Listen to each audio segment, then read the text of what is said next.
So what's the big deal about Biden's strategy here? the NFA item? So it's listen. not just about a $200 tax stamp. Because anybody can pay that. If you can afford to buy a $2,000 rifle, It would suck, you but can it's afford to pay a one-time fee. Sure. I would do it. So here's the thing. If you register your guns as an NFA item, that means you are agreeing that those firearms are not protected under the U.S. Second Amendment. Say what? Say that again. All firearms under the National Firearms Act are not considered by the U.S. Supreme Court to be protected under the Second Amendment. So this is a decision that was actually decided way back in 1939. It was the United States versus Miller. So Jack Miller and Frank Layton, they were transporting a double-barrel shotgun across state lines, I believe across the state of Arkansas. So these two individuals were transporting a double-barrel shotgun that had a barrel length of less than 18 inches and an overall length shorter than 26 inches. So that is illegal. That means it is a short-barrel shotgun. They were arrested, and the Supreme Court ruled, so here's the statement from the U.S. Supreme Court.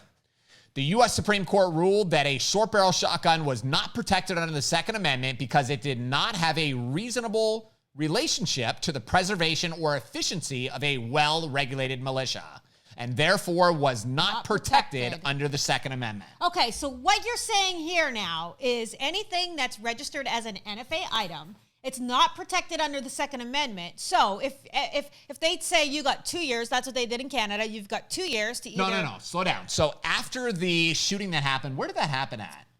Nova Scotia? Yes. Okay, so in Nova Scotia, a guy had an AR-15. That was already probably like last year. He stole it from a police officer. He stole a police car. Yeah, he stole a police car. And then he would pull up to people, do a traffic stop, and then get out and just open fire and kill them. Right. So this was like Canada's version of it. So he had an illegal firearm. Okay, but now they're doing an assault weapons ban. Yes. Tiffany's brother owns a lot of guns. And maybe not anymore. But they contacted everybody that has guns because all guns are registered there. And they said, you have 2 years from today. Yes, you can turn it in 2 years and we'll buy it back from you for whatever amount. Or after the 2 years is up, then they will no longer buy it back and they will confiscate it and you will have nothing. And if you get caught, you become a felon. And it's like, I don't know, $10,000 fine, some ridiculous fine. It's crazy. Yeah. So, they've got 2 years to do that. So what I was saying is if they decide to do something like that here, okay, now everybody's got to register the item as an NFA item. Okay. Now government knows that you have it. Everybody knows that you have it. And if you don't register it in that 2 years, now you risk a neighbor or somebody turning you in and becoming a felon overnight. Tiffany, hold on. That would never happen. Why would your neighbors... People are telling on people who are having more than 6 people in their house for coronavirus. They're calling it in right away. So the entire video of this Jewish woman who survived the Holocaust in Austria, I'm going to actually post it on the YouTube channel Thursday, the entire video. It's 40 minutes long. But it's great. It's amazing. Everybody needs to watch it. Everybody needs to watch it because what's fascinating is she says one of the things that they did in that socialist kind of environment was to create a network of spies. Right. And she said what they would do is they would find somebody that committed some really small infraction and they'd say, hey, listen, this normally is punishable by 5 years in prison. Right. We're not going to put you in prison. Just tell us. But every week, we want you to look and watch your neighbors, and we want you to give us a report on what they're doing. Sure. And isn't that what's happening now with COVID? I don't even think that the government would have to bribe it, people.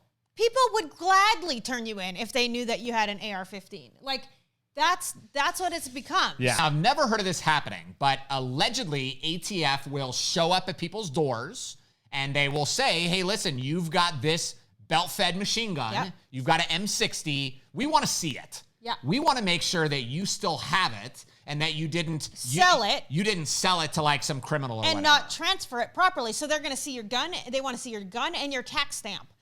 That's scary. That's scary. That they can just come to your house and they know, and it's not protected under the Second Amendment. So there's no, hey, you can't do this. This isn't lawful. This isn't legal. But guess what?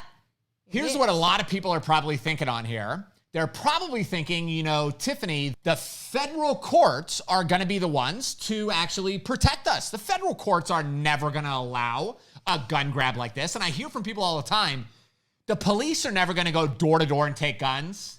The military will never go door to door and do it. I'm going to play a video here at the end of the military in the United States going door to door and confiscating guns and hurting Americans. God. Yeah. Well, that'll come later. I've always thought that 3 day or the 80% lowers were like, but now I'm really. I'll buy 150 of them. I know tonight. You will, Ryan. No, but I'm thinking like. So what is Biden going to do? How is he going to prevent the courts from kind of ruling on this? He's going to pack the Supreme Court. I find it really funny, how the media is super biased. They're scumbags. But nobody ever pushed Biden to get an answer of whether, and he said, the American people don't deserve to know. He actually said that. American people don't deserve to know his opinion on court packing. But just imagine if we have 9 Supreme Court justices right now, if we had 13, if we had 21, whatever the number is, then it would be very easy for them to get some of these things in and totally railroad us. And it's going to be the biggest gun grab in history. So go on Joe Biden's website. And just look at it. It's freaking shocking. Look at the gun page. It is this long and you can still scroll. It is huge. Go read all the stuff. And he said in the NFA one that he will take executive action, didn't he? He said he was going to do an executive action to ban the importation of assault weapons. If you remember, President Obama did this, and it's so funny, right? Because this term assault weapon is such a loose thing. But I actually remember reading Obama's thing, and it wasn't even half as long. But if you remember, Obama called the M1 Garand that was used in the World War II, Korea War, Vietnam, he called that an assault weapon and stopped allowing them to be imported. He even stopped allowing some of the military relics. What the hell is that company called? Can you do it so I can see the new messages? From, it doesn't matter. Some of the 1911s from World War II, he stopped allowing those to be imported. Right. Those are not being used in crimes, man, because it's not about stopping crime. It's not about stopping violence. Right, because the AR-15s haven't been. And the reason that I'm saying this is because I don't normally freak out or whatever. I don't normally get panicked over stuff like this. I'm just do-do-do. And I keep seeing people comment saying, on the other YouTube videos, when I'll read some of the comments, people are saying, oh, it's not going to happen. Oh, stop it. You're just fear-mongering. You're, getting everybody worried that they're...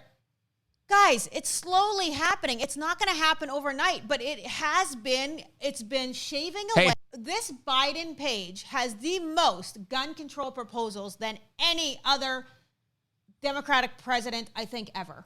Yeah.